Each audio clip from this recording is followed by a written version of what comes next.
time. So let's come over here and switch to the PC.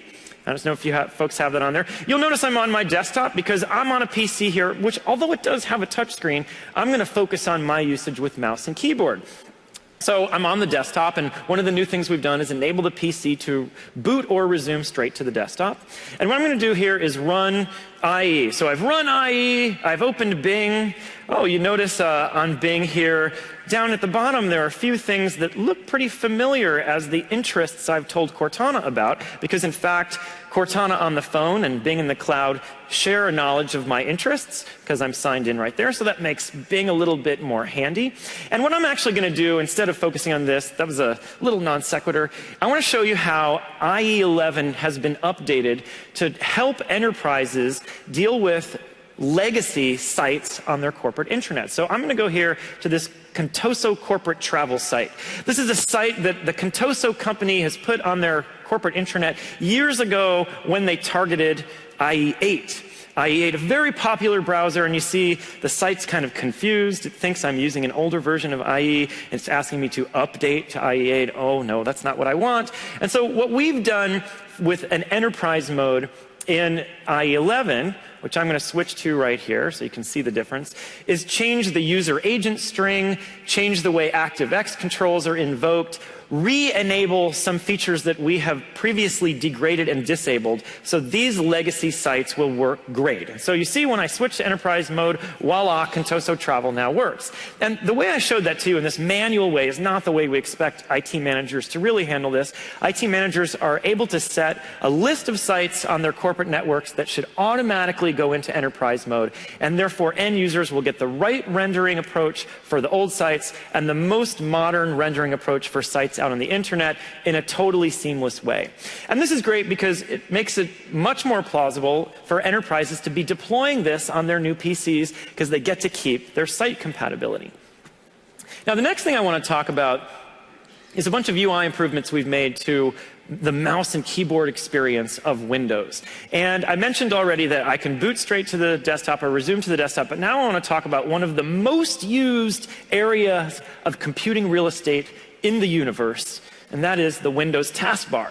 If you are a Windows user that's been a Windows user for a long time, you probably have a deep and intimate relationship with the taskbar. It's the way you think about switching between apps or launching apps, and we've enhanced it significantly in this update to work with new Windows Store apps. So you'll see down here, I have a few apps that are Win32 apps, and then over here I have a bunch of taskbar buttons for apps that are Store apps. So here is the Facebook app, and you'll notice when I open it up, right up here at the top, we show the title bar because Windows users that have a mouse and keyboard are incredibly accustomed to coming up here to choose minimize, and that now works in a modern app. I'll switch back here to Facebook again, and you notice the taskbar was displayed on the bottom as well. So if I move down here to the bottom of the screen, the taskbar will pop up, and I can use that to switch between modern apps.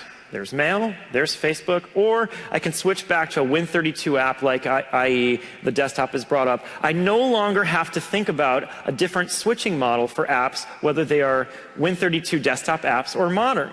And I want you to keep in mind, thank you.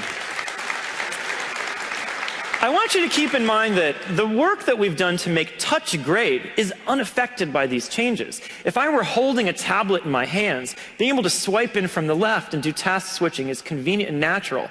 And that's still present, but it's no longer required for my mouse and keyboard use. Now, similarly, if I'm using a tablet, when I swipe in from the right with my thumb, it's handy to have the start button and settings and search right there, but that was something that we wanted to fix for mouse and keyboard users as well. So let's take a look at the start screen.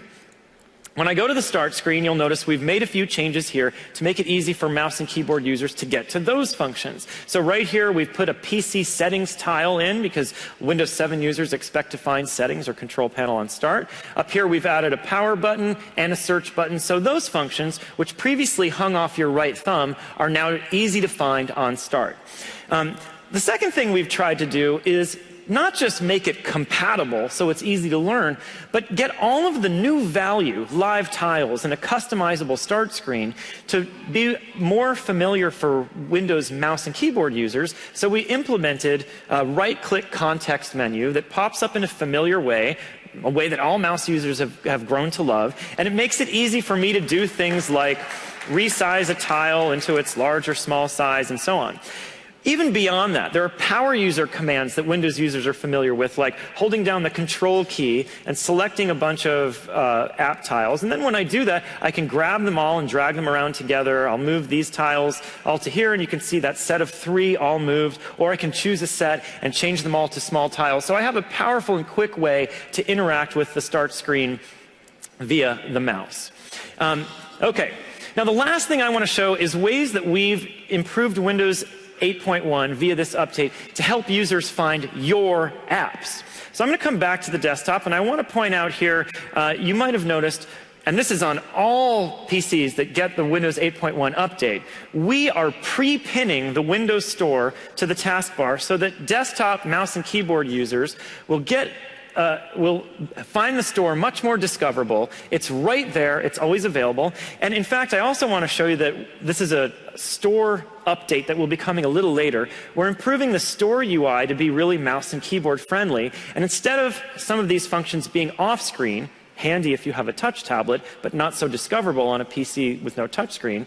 Now it'll be much easier for people to discover these categories, find recommended apps, and so on and so on. So the store update as well is going to become mouse and keyboard friendly, and that's something we'd like you all to do with your apps. And we're going to be providing samples for you and doing right-click menus and the kinds of things that make your UI discoverable and on-screen for mouse and keyboard users. So that's the first change. The second change that we've done, besides making the store really visible, is when people are using their PC to do things like searches, we want your apps to be present. So here I am on the start, and I could click search, or I could just start typing. And if I start typing something like pinball, you'll see right here we recognize there are apps in the store that match. We serve them up to the user, so finding an app and installing an app is incredibly easy right there at the top of search. I could just click here to jump to the store and install that. And then the last thing is that we've seen some people get a little bit confused about where did the app go when I installed it. An installed app is no good if there's not user engagement after the fact. So you see down here, just as in Windows 7, we added a prompt to show you where new apps are installed, and you see here that new apps are highlighted in the all apps list. And of course, I can just right click on one and choose to pin it to my start screen, or now pin it to my taskbar. So whether I'm a desktop mouse and keyboard user or a tablet user focused on touch, I can find the apps I care about, I can make them accessible, and they work well in the modality that I care most about. So that is a quick look at the Windows 8.1 update. The Windows 8.1 update will be available to all Windows 8 and 8.1 users via Windows Update starting April 8th, next Tuesday. And for you developers, yeah, you have to wait till David Treadwell comes on stage to hear what we have for you as well. So that is my look at Windows Phone 8.1, one big new operating system release from us, and the Windows 8.1 update, a second. That's 2 in 1. Thank you very much for listening. Have a terrific build conference, and especially thank you, Cortana. So long. Thanks, Joe. I like your t-shirt.